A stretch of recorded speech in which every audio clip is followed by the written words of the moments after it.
पूरा घर फूलों और लड़ियों से सजा धजा हुआ था। शहनाइयों की गूंज दूर तक सुनाई पड़ रही थी। तभी पार्वती कहती है, राज भैया, आप इस दुल्हे के जोड़े और सेहरे में बहुत जच रहे हैं। ईश्वर आपको हर बुरी बला से बचाए। भाभी माँ, जब तक आप और भैया का साया मेरे सर पर है, मुझे भला किसी की नजर क्या ही लगेगी।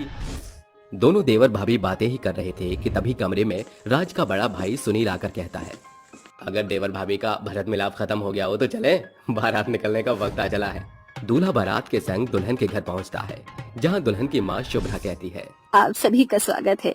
विवाह का मुहूर्त होने वाला है, मैं दुल्हन को लेकर आती हूँ। दुल्हन की माँ शुभ्रा कमरे में आकर अपनी बेटी को भड़काते हुए कहती है, मौली, अपनी माँ की बात ध्यान से सुन। तेरे होने वाले पति के लिए उसके भाई और भाभी सीता और राम हैं। ये तुझे तय करना है कि तुझे उसको लक्ष्मण से विभीषण में कैसे बदलना है। हाँ, फिक्र मत करो माँ, एक बार बस उस घर में मेरे कदम पड़ने दो, फिर मैं ऐसी फूट डालूंगी कि सब कुछ बदल जाएगा। मौली के मन में पहले ही काफी कड़वाहट भर चुकी थी। विधि विधान के साथ शादी संपन्न होने के साथ सभी बाराती दुल्हन के साथ रवाना हो जाते हैं और गृह प्रवेश के वक्त पार्वती कहती है, हमारे इस छोटे से परिवार में तुम्हारा स्वागत है देवरानी जी। अगर आपकी भारी भरकम परंपराएं खत्म हो गई हो तो मेरा रास्ता छोड़ दीजिए, मैं बहुत ज्यादा थक गई हूँ। हटिए मेरे आगे से। देवरानी का ऐसा रूखा बर्ताव देखकर सभी पड़ोसने बातें बनाने लगती हैं। तभी जमुना बोलती है, हाय रे पार्वती, कैसी घमंडी देवरानी भी हलाया है तेरा देवर। नई बहू का ऐसा बर्ताव, राम राम राम राम राम। ऐसी कोई बात नहीं है, वो शादी ब्याह में दुल्हन थक जाती है ना, तो मन चिड़चिड़ा सा हो जाता है। मेरी देवरानी घमंडी नहीं है। इस तरह पार्वती बात को संभाल लेती है, पर समय के गुजरने के साथ देवरानी का घमंडी स्वभाव अब उसे साफ नजर आने लगता है। एक दिन मौली अपनी जेठानी को खूब खरी खोटी सुनाते हुए कहती है, आपने आखिर मेरे पति पर क्या जादू कर रखा है जो वो हमेशा आपका ही गुणगान करते रहते हैं। खुद का बच्चा तो हुआ नहीं और हर रोज आपकी बांझ शक्ल देखकर भारी जुर्रत कैसे हुई मेरी पत्नी से ऐसे कड़वे लहजे में बात करने की। पार्वती आज तक इसलिए मां नहीं बनी ताकि तुम्हारे पति के परवरिश में कोई कमी कसर न रह जाए। वाह भैया, अच्छा हुआ कि आज ये बात मैंने अपने कानों से सुन ली। आप दोनों के मन में सच में मेरी पत्नी के लिए कितना जहर है, ये मुझे आज पता चला। अब हम यहाँ एक पल भी नहीं रहेंगे। रिश्तों को इस कदर बिखरता देखकर पार्वती कहती है, राज भैया, ठंडे दिमाग से काम लीजिए। बरसों जिस घर को हमने प्यार के धागों से बांध कर रखा, गलतफहमी से रिश्तों को बिखरने मत दीजिए। पार्वती की आंखों से आंसू के झरने फूट पड़ते हैं और वो अचानक बेहोश हो जाती है, जिसके बाद डॉक्टर उसका चेकअप करके बताता है, मुबारक हो, आपके घर में नन्हा मेहमान आने वाला है। पार्वती माँ बनने वाली है। ये खबर सुनकर पार्वती की घमंडी देवरानी जल भुनकर वहाँ से पैर पटकते हुए अपने कमरे में आकर बोलती है, ये बरसों की बांझ अचानक गर्भवती कैसे हो गई? अगर इसने इस घर को वारिस दे दिया तो मेरी कोई अहमियत नहीं रहेगी। वो ये कह ही रही थी कि तभी उसे उल्टी आती है और वो प्रेगनेंसी टेस्ट कराती है, जिसमें उसे सकारात्मक परिणाम मिलता है, जिसे देखकर वो कहती है, ये मिली ना कोई अच्छी खबर, मैं भी माँ बनने वाली हूँ। मेरा बच्चा तो इस दुनिया में जरूर आएगा, पर मैं जेठानी जी के बच्चे को इस दुनिया में आने से पहले ही पार घाट लगा दूंगी। वक्त तेजी से गुजरने लगता है और दोनों की गर्भावस्था के महीने भी बढ़ने लगते हैं। जहाँ पार्वती की घमंडी देवरानी पूरा दिन अपने कमरे में आराम फरमाती, तो वहीं उसकी जेठानी पार्वती पूरा दिन कामकाज किया करती। आज भी जैसे ही वो काम खत्म करके बैठी थी कि तभी उसकी घमंडी देवरानी चिल्लाते हुए कहती है, अरे ओ महारानी, कब से गला फाड़ रही हूँ, सुनाई नहीं दे रहा? मुझे मीठा खाने का मन कर रहा है, जाओ जाकर मेरे लिए हलवा बनाओ। ठीक है मौली, तुम थोड़ी देर इंतजार करो, मैं बनाती हूँ।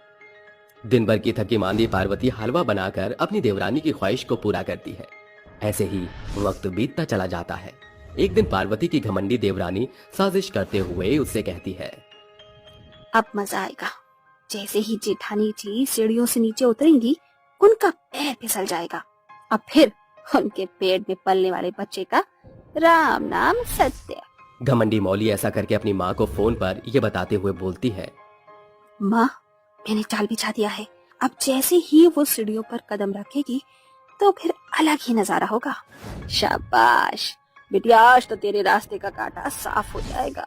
मौली को ये खबर नहीं थी कि उसकी षड्यंत्र भरी बातें दरवाजे पर खड़ी पार्वती ने सुन ली हैं और वो रोते हुए कहती है, अपने अहंकार के कारण आज मेरी ही देवरानी मेरे अंदर पल रही मेरे बच्चे को मारना चाहती थी। वक्त लगातार ऐसे ही गुजरता जाता है और घमंडी मौली अपनी जेठानी के पेट में पल रहे बच्चे को खत्म करने के लिए एक के बाद एक साजिश रचती रहती है। आज भी वो कहती है, अब इन छोटे मोटे पैतरे आजमाने से कुछ नहीं होने वाला। आज मैं कच्चे पपीते से बना जूस धोखे से जेठानी जी को पिला दूंगी, फिर उनका बच्चा खत्म हो जाएगा। उसे खबर न थी कि उसका पति राज सब कुछ सुन और देख लेता है और उसे थप्पड़ जड़ते हुए कहता है, अच्छा हुआ कि आज तुम्हारे चेहरे का नकाब उतरते मैंने खुद देख लिया। धोखेबाज छली औरत, अब समझ आया कि मेरी भाभी माँ गलत नहीं थी, बल्कि तू ही हमारे बीच मंथरा की तरह फूट डलवा रही थी। प्रेग्नेंट तुम अकेले नहीं थी, भाभी भी थी, पर दिन भर वो तुम्हारी खातिर करने से पीछे नहीं हटती थी। और आज तुम्हें उन्हीं की खुशियां उजाड़ना चाहती हो। राज, मुझे माफ कर दो, मुझसे गलती हो गई, प्लीज।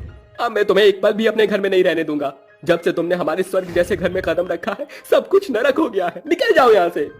राज, मैं माँ बनने वाली हूँ, तुम मेरे पति हो और ये मेरा घर परिवार है। मैं यहाँ से कहाँ जाऊंगी? अगर अपना परिवार समझती हो तो ऐसा घिनौना खेल नहीं खेलती। दोनों में बढ़ रही बहसबाजी की आवाज कमरे से बाहर निकल जाती है और उसके भाई भाभी कमरे में आते हैं और पार्वती कहती है, भैया क्या हुआ? आप मौली को क्यों डांट रहे थे? भाभी, ये इस मंदिर जैसे घर में रहने के लायक नहीं है। आपको पता है, इसने आपके बच्चे को मारने की कई कोशिशें की है और भगवान का शुक्र है कि वो सभी नाकाम हो गई। भैया, मैं सब कुछ जानती हूँ, पर मैं मौली को अपनी देवरानी नहीं, छोटी बहन मानती हूँ। इसीलिए मैं उन सभी बातों को भुला चुकी हूँ। अब आप ही इसे माफ कर दीजिए। पार्वती के कहने पर उसका देवर राज उसको घर में रहने देता है और समय गुजरने के साथ दोनों को एक साथ प्रसव पीड़ा होती है। दोनों भाई उन्हें अस्पताल ले जाते हैं, जहां डॉक्टर कहते हैं, मुबारक हो, आपकी पत्नी को प्यारा सा बेटा हुआ है। पर एक दुखद समाचार है, मौली का बच्चा मरा हुआ पैदा हुआ है और अब वो फिर कभी मां नहीं बन सकेगी। ऐसा सुनकर सभी मौली के पास आते हैं, जहां राज बोलता है, देख लिया मौली, तुम्हारे बुरे कर्मों की सजा है कि तुमने अपना बच्चा खो दिया। मौली, ये लो, मैं अपने मुन्ना को तुम्हारी झोली में डालती हूँ। पर दीदी, ये तो आपका बच्चा है, मैं इसे आपसे कैसे छीन सकती हूँ? क्योंकि मैं खुद इसे तुम्हें सौंप रही हूँ। आखिर रहेगा तो ये एक ही घर में। दीदी, मुझे माफ कर दो, मैंने आपके साथ कितना बुरा बर्ताव किया, फिर भी आपने इतना बड़ा बलिदान दिया। मैं आपके प्यार के काबिल नहीं, फिर भी आपने मुझे छोटी बहन समझा। आज से ये हम दोनों का अंश